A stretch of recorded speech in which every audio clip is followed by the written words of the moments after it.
Friends, మా చెల్లికి ice cream కావాలంట, అందుకని ఐస్ క్రీమ్ వేసి ఇచ్చాను. రండి. మా చెల్లికి చెప్పకుండా హనీ వేస్తున్నానని, మా చెల్లికి తెలియకుండా హనీ వేసిస్తున్నాను. మా చెల్లికి హనీ అంటే ఇష్టం ఉండదు. చూడండి.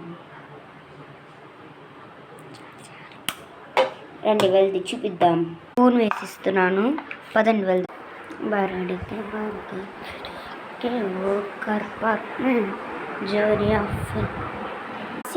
నీకు ఐస్ క్రీమ్ కావాలన్నావు కదా, తీసుకో.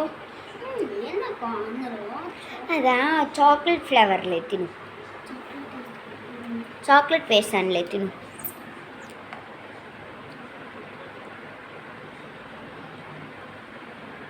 ఎందుకు ఇలా ఉంది? ఇంట్లో హనీ వేసావా? అవును, నీకు ఇష్టం కదా. ఇష్టం లేదు.